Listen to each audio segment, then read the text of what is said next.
Assalamualaikum warahmatullahi wabarakatuh. Perkenalkan, nama saya Fatus Saada, NIM 12204193009.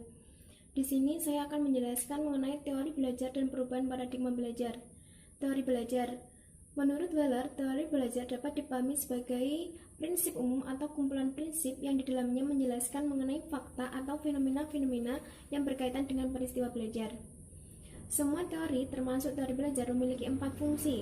Fungsi yang pertama yaitu menjadi kerangka kerja bagi pelaksanaan penelitian. Fungsi yang kedua yaitu memberikan pengorganisasian kerangka kerja bagi item informasi tertentu. Fungsi yang ketiga, mengungkapkan kompleksitas peristiwa-peristiwa sederhana dengan jelas. Yang keempat, mengorganisasi ulang pengalaman sebelumnya. Dalam sejarah perkembangan teori belajar, setidaknya telah terjadi 3 kali pergantian paradigma. Paradigma yang pertama yaitu paradigma behavioristik. Paradigma behavioristik lebih menekankan pada sesuatu perilaku yang dapat dilihat tanpa memperhatikan proses-proses internal yang terjadi di dalamnya. Paradigma yang kedua yaitu paradigma kognitif. Paradigma kognitif lebih menekankan pada potensi perilaku. Yang ketiga adalah paradigma konstruktivis, memandang belajar adalah proses konstruksi pengetahuan oleh individu dari pengalaman. Teori-teori belajar behavioristik. Ada banyak sekali teori yang dapat digolongkan dalam paradigma behavioristik. Namun di sini ada 3 yang terkenal. Yang pertama yaitu teori koneksionis. Teori koneksionis ini ditemukan dan dikembangkan oleh Edward Tordick. Menurut Tordick, seluruh kegiatan belajar adalah didasarkan pada jaringan asosiasi atau hubungan yang dibentuk di dalam stimulus dan respon. Asumsinya bahwa otak siswa dapat menyimpan jejak-jejak mental dalam suatu situasi.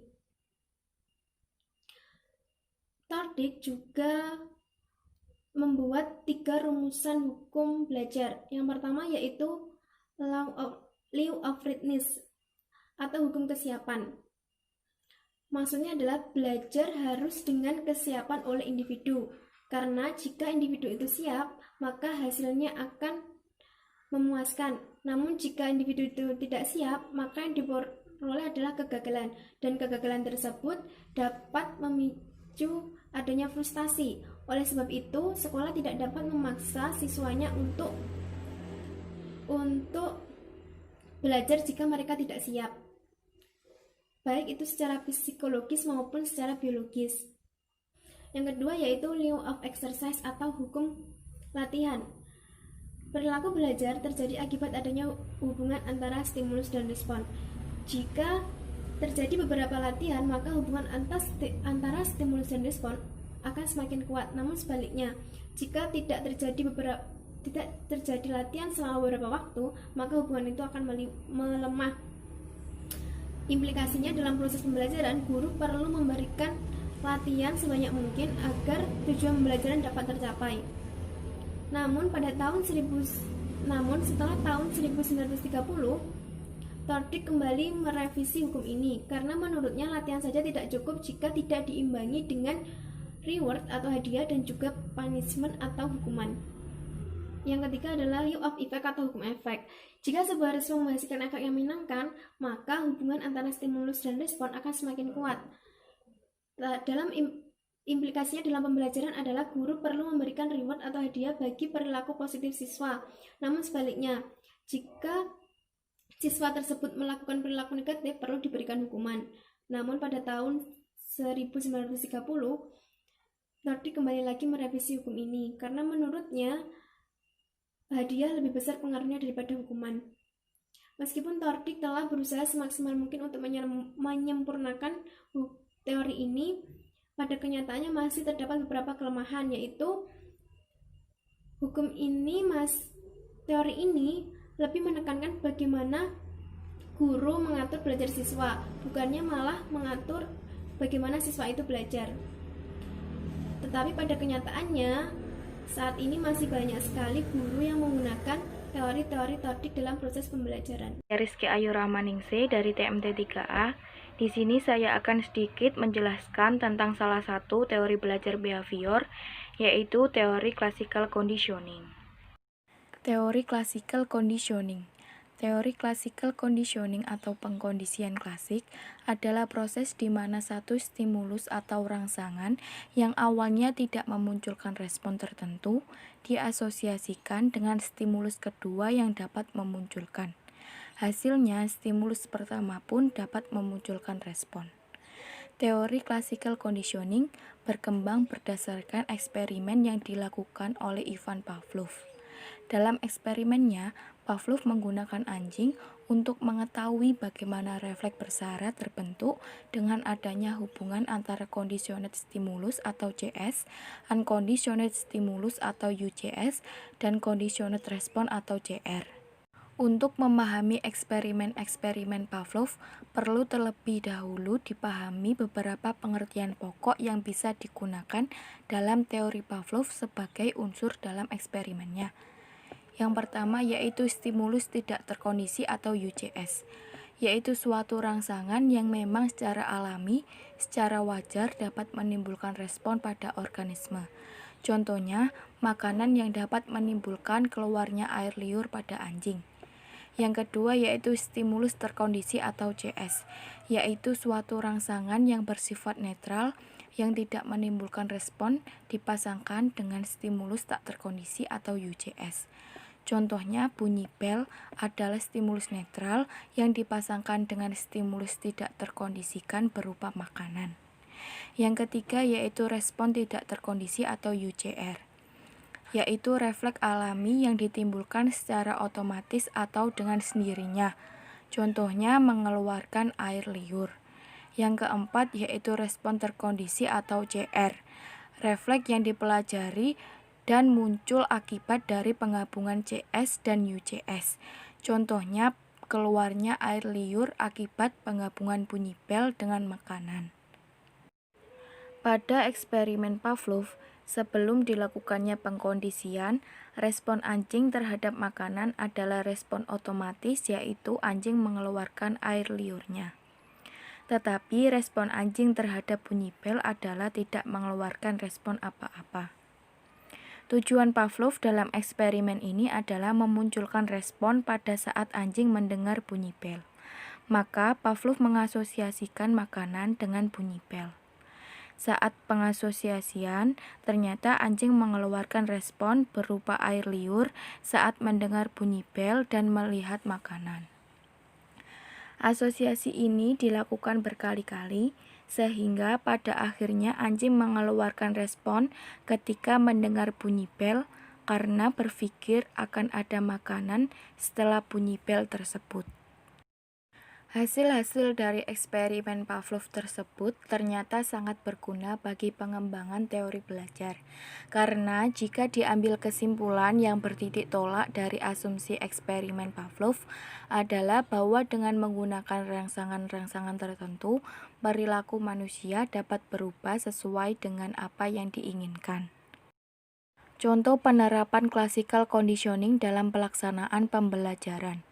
Misalnya, agar siswa menguasai materi tertentu, siswa akan diberikan stimulus tertentu yang dikondisikan. Misalnya, dalam belajar matematika, operasi bilangan, agar siswa menguasai materi tersebut, guru memberikan soal kepada siswa. Bila siswa dapat menjawab dengan benar, maka akan diberikan hadiah berupa tambahan nilai. Jika hal itu dilakukan berkali-kali dan menjadi terbiasa menyelesaikan soal yang diberikan, diharapkan dengan sering terbiasa mengerjakan latihan soal, siswa akan punya pengalaman dengan bentuk-bentuk soal dan pada akhirnya dapat menyelesaikan materi dan menyelesaikan suatu permasalahan dengan mudah. Mungkin itu yang dapat saya sampaikan, kurang lebihnya saya mohon maaf.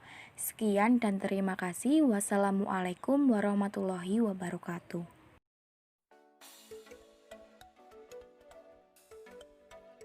Assalamualaikum warahmatullahi wabarakatuh. Bertemu lagi dengan saya Ilmi Dewi Masito.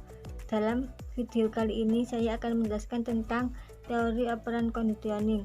Definisi teori operan conditioning adalah pengondisian yang melibatkan respon dari subjek yang dikondisikan, atau bisa juga dengan metode pembelajaran yang terjadi melalui penghargaan dan hukuman untuk perilaku.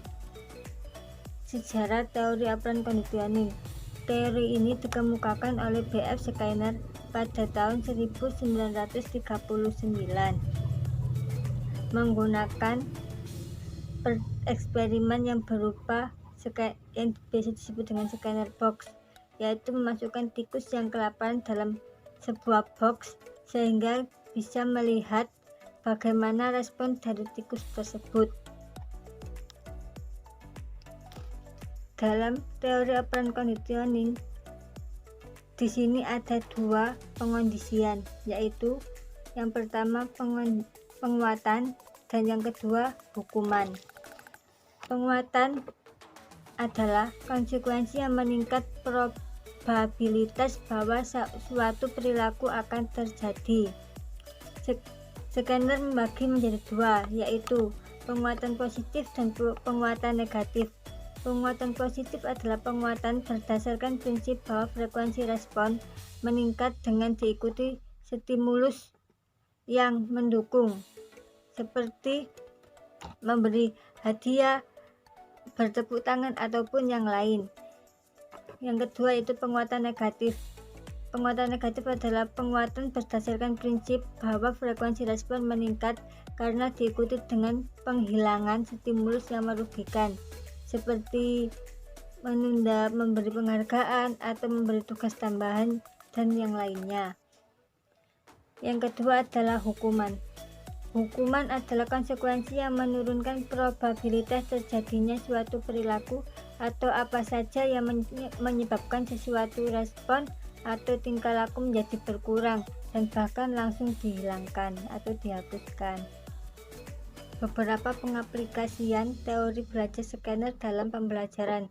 Yang pertama yaitu dalam proses pembelajaran tidak dikenakan hukuman. Yang kedua, tingkah laku yang diinginkan pendidik diberi hadiah. Ketiga, mementingkan kebutuhan yang akan menimbulkan tingkah laku operan atau respon. Keempat, dalam pembelajaran sebaiknya digunakan pembentukan. Yang kelima, hadiah diberikan kadang-kadang jika perlu. Teori operan conditioning juga mempunyai kelemahan dan kelebihan. Kelebihannya yaitu siswa lebih aktif dan semangat dalam menjawab pertanyaan dari guru dengan harapan akan mendapat hadiah atau reward. Kedua, memacu siswa untuk terus berprestasi di dalam kelas. Kelemahannya yang pertama yaitu adanya kecemburuan kelas. Yang kedua, bagi anak yang dapat menjawab pertanyaan guru, ia akan mendominasi, sedangkan yang tidak bisa ia akan diam. Sekian dari saya, semoga bermanfaat. Wassalamualaikum warahmatullahi wabarakatuh. Jangan lupa subscribe dan like ya teman-teman. Terima kasih.